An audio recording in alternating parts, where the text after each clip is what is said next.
Hello and welcome to the show. As the technology debate hots up around the GSM versus the CDMA technology, my guest today is someone who really spearheads of an entity, of a married entity that boasts both of GSM and CDMA network. As president of Alcatel-Lucent's South Asia business, Ravi Sharma joins us on the show today. Thank you for joining us on the show. Let me begin by asking you, results haven't been too good, down about 8% year on year constantly. You know, the question is not on results so much. The question is, when developed markets stop performing for giants like yourselves, it is emerging markets that companies begin to look at. Is there some kind of an added pressure to perform then? See, first of all, I must thank you for inviting me. Now, the second question which you have asked is about the results. I think two things are very important to understand in today's environment. The first thing is that for operators, there is a geography and there is a technology. Under that, within limited competition, they compete. That situation does not exist for manufacturers like us who have to compete worldwide. So it might happen that in certain years or certain times, particularly in times like today, when the IT and telecom are merging together, the market in the developed world have to be moved in some different directions. And that is more moving towards the convergence. And that is why whenever a market shifts from one side to another side, there is a little bit of slowness in terms of taking off. So therefore, sometime you might see that in the developed market, the market is not growing at that speed at which it is growing in the developing market.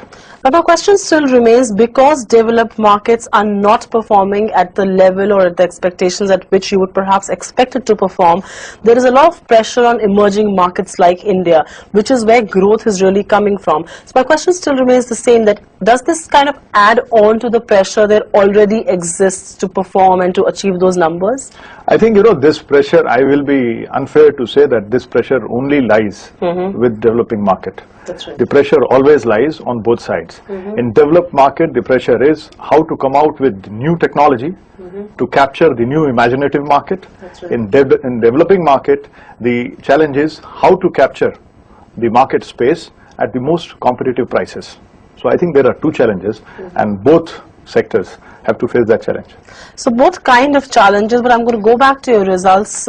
You know, when this whole marriage happened, Alcatel of France and, you know, the French-US marriage, when it really happened, and then the Nokia-Siemens merger happened, a lot of analyst community thought that because of these two mergers, there will be a lot of room, there will be a bigger pie for each player to share now.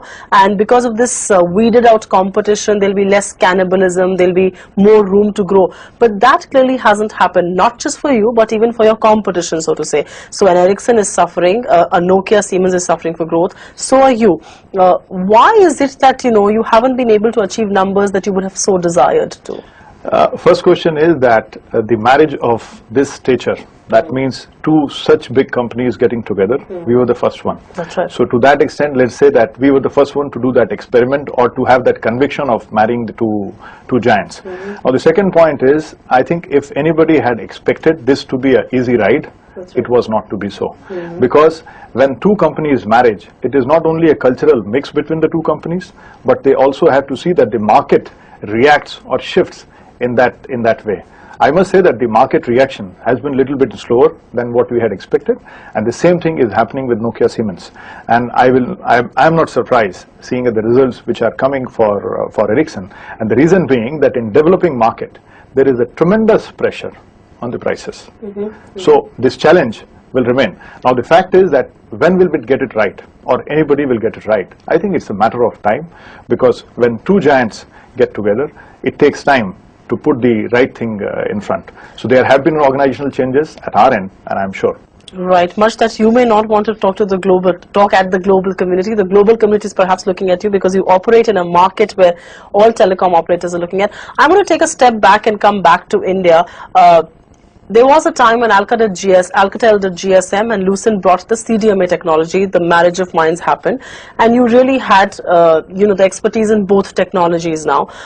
Talking about operators here in India, a Reliance, a Tata, big CDMA dudes are now looking at GSM as, you know, the next move of technology, are now looking at breaking into the GSM technology. They've applied for spectrum. We do know there's a lot of politics around it. There's a lot of hoo-ha around that bit. But How does it fare for your business, considering your existing clients who are CDMA operators are now willing to do GSM as well? That augurs well for your business, I would believe. I think for us, first of all, we are the only people among the top 3 who provide GSM and CDMA. That's right. For us, it has been good.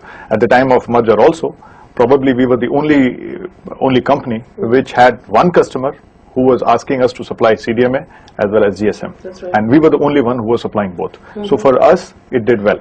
Now the second question which you have asked, that if people are thinking of migrating from CDMA to GSM, or maybe not just migrating, but looking at doing both. yeah, if they are looking at doing both, I think we find that we are in a much better situation compared to anybody else to serve both need of customers.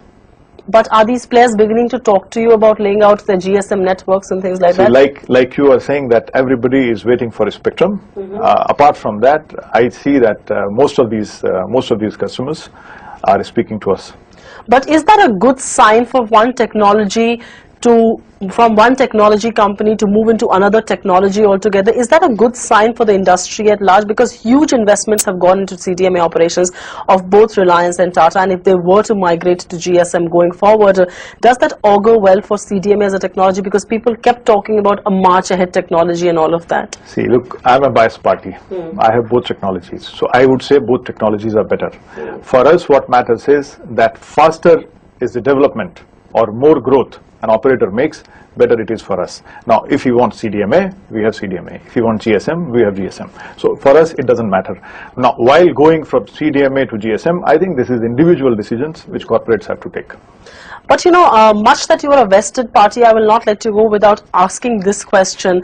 You saying that parties it's their final choice to make whatever technology they want to use in the future. But because you do both technologies, because you do a CDMA and a GSM, it seems that the environment in India, the technology environment in India, the way the customers are using telephones, it seems is being tilted towards GSM. Am I right or wrong? I must say the technology environment in India is very easy. You create more capacity and customer takes it. I don't think the stage has come where people have to market it much strongly for customer to take it. So customers are there. There will be 200, 300 million more customers who will take it. Now the question is, of course, GSM to that extent is a little bit more flexible compared to CDMA when it comes to the handset. And that is what one of the challenges CDMA companies had. But is it just the handset is why GSM scores over CDMA? Because why would then GSM operators not look at CDMA? Why is it only CDMA operators looking at GSM as a technology? See, the question is that whichever is bigger in particular country, that grows faster.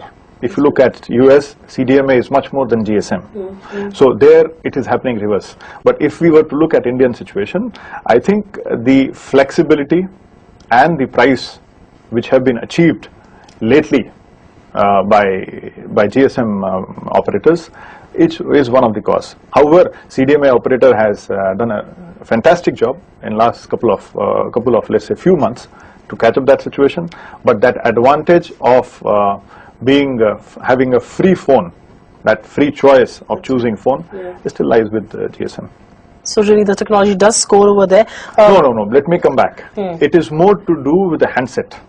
And that handset is making it possible for GSM people to allow more choice to customers. But is it not true that the cost of laying a CDMA line is far higher than cost of laying a GSM line?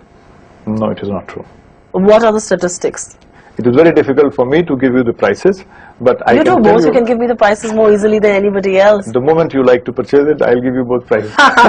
That's not likely to happen anytime soon, sir. But I'm going to move on and talk about the spectrum. You spoke about the spectrum and you said that, it's just about capacity creation and then subscribers come on board. But spectrum still remains a crucial issue. There is no spectrum on the anvil as we talk. How difficult is it then to operate in a market like India? It's a market which is the fastest growing telecom market in the world.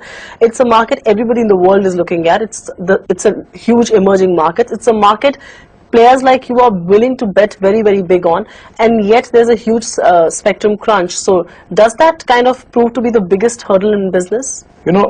Getting a spectrum is a twofold issue. One is it's a question of expansion for existing operators. Second is an issue for the new operators. So for new operators, it is an issue. But for existing operator, it is more of a question of expansion. Whether Today, it affects any business. To my point is yes, on the positive side, because there will be new operators and the existing operators will also get more and more spectrum. So capacity creation will be much better. So it is helpful to us rather than different. But you do agree with the fact that because of spectrum crunch, let me just come back to my whole question of spectrum crunch. Do you think right now it's not happening because, you know, there's capacity creation happening, there's enough spectrum available to a point, but do you think there could be a point in the future sometime soon when capacity crunch, when spectrum crunch will begin to hurt most telecom operators in India? Spectrum is a scarce commodity. Yeah. So this part will be there anywhere, whether we do it today or tomorrow or day after. The question is how much we can accommodate within that spectrum. But let us also not forget that that kind of capacity constraint always exists in all the technologies. It had in satellite technology, and certain technologies were found to enhance it. This was found in submarine cables, and it was founded in the transmission media. It has been founded. So my point is, innovation is moving on one side, how to do a better utilization of the spectrum, but on the same at the same time, there are limitations to a spectrum, and one cannot imagine that this particular resource is available freely all the time. Talking about India specifically, how does India really contribute to the global business for Alcatel-Lucent? Well, I will say in this way that we have grown manyfold in last 4 or 5 years. Today, we are considered as one of the fastest growing market within Alcatel-Lucent, but we are also considered as one of the most competitive market in the world. But would you be able to quantify the kind of revenues that come from India, and you know, how is India placed on Alcatel-Lucent's global radar really? See, the global radar, it is placed on 2 ways. First of all, it is placed as one of the strategic countries because of the reason which we mentioned before, because the country is growing at a very fast pace. Right. The second reason is that our own growth in this market, and both make it possible for us to believe that India plays an important part in Alcatel-Lucent. But you will obviously not quantify the figure for me, will you? It's difficult, let me say that, but it is a sizable figure. It's a sizable figure. Is it more than 10% or is it less than 10%? My mathematics is not so good. All right, you choose your mathematics not to be good. But I'm going to talk to you about the Western developed markets. There are 2 things happening in that market. A, there is not much technology upgradation happening, which is why revenues are suffering. And B, you know, those markets have plateaued out because there's just so much tele-density that can really happen in a market, which is why those markets are not doing well. Anytime soon, the analyst community and even corporates like yourselves do not expect a lot of spending rebound to happen. How are you then looking at generating revenues in India? What is it that you will have to do in India more than what you would have done had the markets globally continued to grow? See, let me define one particular important point to you. The growth is not limited for taking a telephone to the customer. Okay. The growth will ultimately be defined by defining the possibilities which a customer can do with telecom. And those possibilities are increasing day by day. I'm sure 10 years back, if you were taking GSM phone or any CDMA phone, your only objective was to talk. But today, you would see that you would like to do many things. You would like to do email on this, you would like to have video on this. So when we look at the developed market, we are moving towards convergence, where entertainment and video is playing a bigger and bigger part. Yeah. So today, those markets are moving towards IPTV, towards IMS, towards different kind of mobile TV solutions. And other things, what possibilities it can bring to them. That's right. If you look at Indian market, I think we are still at growth stage where everything is developing at the same pace. True. And that pace is faster than any other thing. True. Today, whether you need voice communication, there is a demand. You need data communication, there is a demand. The moment these possibilities start existing in a much better way than it is today for video, there will be a demand. So I think Indian market, or for that matter some other markets which are developing or at a faster pace, cannot be compared with the development which is happening. But ultimately the technology is not limited by the teledensity, it is limited by the application. I'm going to talk about competition at this stage. There's of course competition from global majors like a Nokia, Siemens and Ericsson that we've been talking about, a Motorola for that matter. But there's also competition coming in from the Chinese players. You know, they're willing to do work at about 20 to 40% at the cost lower than most others would. How do the two competitions compete with each other, and how do they compete with you? Which is the tougher one to handle? See, you must understand why these mergers and acquisitions are happening. Because it is felt at some level that we are far too many in this game. That's right. But at the same time, you cannot wish away that some people will not come in this business, considering that this is a business which is growing. So people will keep coming. And for every company, when it is coming from behind, one of the fact which they will have to look at it, what they want to bite and at what cost. That's right. So sometime, whether it is from competition from China or from elsewhere, they will be buying some market share, and we cannot wish it away. But which is a difficult competition to handle? Is the Chinese competition more difficult, or is competition from back home more difficult here in India? Sometimes people say Alcatel-Lucent is the biggest competition to them. All right, then you don't want to give it away here, but you almost said there are too many Chinese in this world. You do have a tie-up with the state-owned ITI, and which is where you're going to be setting apart the western region of the huge BSNL tender that everybody's been talking about. 63.5 million lines. You'll be setting about 20 million lines of the tender. The biggest tender ever in the world for GSM networks. The tender got delayed by over 2 years because of all kinds of problems. First there was a pricing issue, and then a legal hurdle with Motorola, and finally it's sorted out. The APOs have been placed. You're looking forward to that business, I'm sure, but hasn't this delay really not done well for your business? Our relationship with ITI is to transfer technology for different type of technology. Let us come to the GSM side. We have transferred this technology to them, and according to that, they are manufacturing it in Mankapur and Raebareli. So they have put up the machinery and doing it. If you ask me a question whether this delay has hampered the growth of ITI, my answer is yes. Whether this delay has hampered our growth, to some extent, your answer will be yes. Because we would like to do the work as fast as possible in the given environment.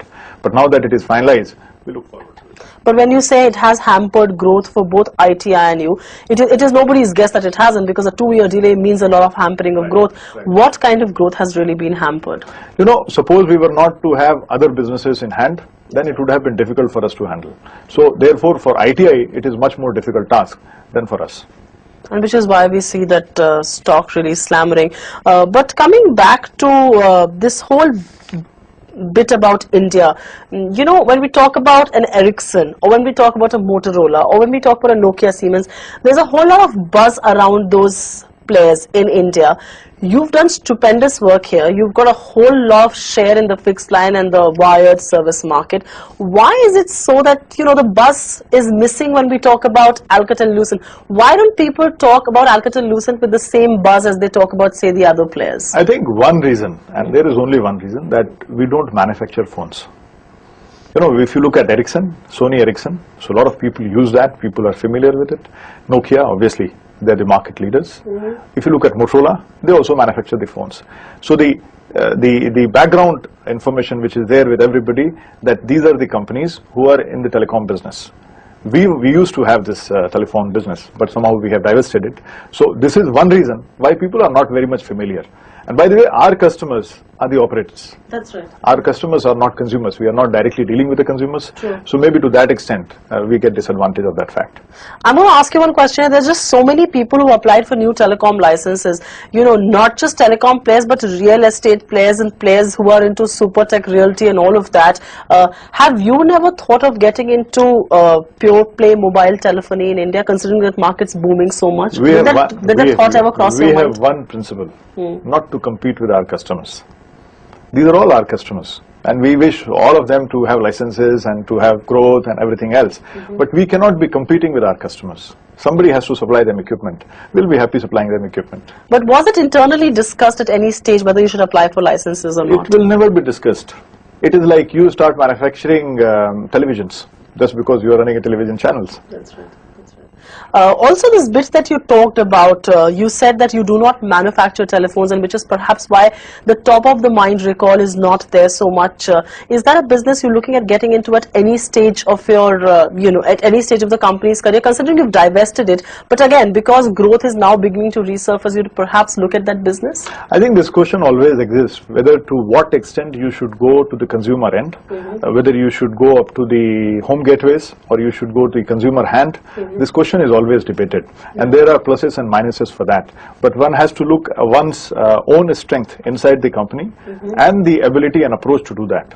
But today, I cannot confirm that we are doing or we are looking at that direction. But there is a possibility in future you could? I feel it's not a very strong possibility. But there's always a possibility. I want to speak to you about your manufacturing bit also. You do manufacture in India. You do manufacture some part of your networks. Because there was a lot of investment coming into India and manufacturing, it has just begun to come into India. Is there a possibility you will be ramping up those manufacturing facilities? And if at all, what would you really see manufacturing there? See, we had considered ITI as our strategic manufacturing association company with. So most of the manufacturing which we want to do in India, till now we are doing with ITI. And depending on the requirement, we can ramp it up. But would you at all go look at going all on your own to manufacture? See, as on date, that plan does not exist because our relationship with ITI is going very well. But in future, if the demand is so much that one company cannot meet it, then obviously we can think about it. Just towards the last leg of my interview, you work both with private operators like a Reliance or a Tata, and you also work with state-owned players like a BSNL and an MTNL, all growing at stupendous speeds. Which are the easier clients to work with? Both are difficult if you are in a problem. Both are good. You know, you must understand what they want. They want capacity tomorrow and sometime yesterday. So if you can do it faster, all of them are happy. Their objective is simple. You create a capacity in India, one mobile subscriber is created by spending or investing $60 to $100. And you know the valuation today. The moment that subscriber is put to use, the valuation is $1,000. Okay? So in overnight, it transforms into 10 times. And nobody wants to lose this opportunity. Unfortunately for manufacturer, this is not the case. We supply at 60 and then we recover that 60 over a period of months. Which is why I was asking you that question, that would you ever look at getting into mobile telephony, something that you negated? It's a cycle. Yeah, sometime the operator's cycle is better, sometimes the manufacturer's cycle is better. But we also have to say that operators always compete within a limited field, within a limited geography. So when the competition becomes tighter, it becomes difficult there. For us, the whole world is a market. So we can make it somewhere else. So the whole world's your market, as they say. Towards the very last bit of my interview, sir, when you're not selling telecom equipments to telecom operators around the world and specifically in India, what really keeps you occupied? I keep thinking about my customers. Thank you so much for being on the show. Thank you very much. It's a pleasure.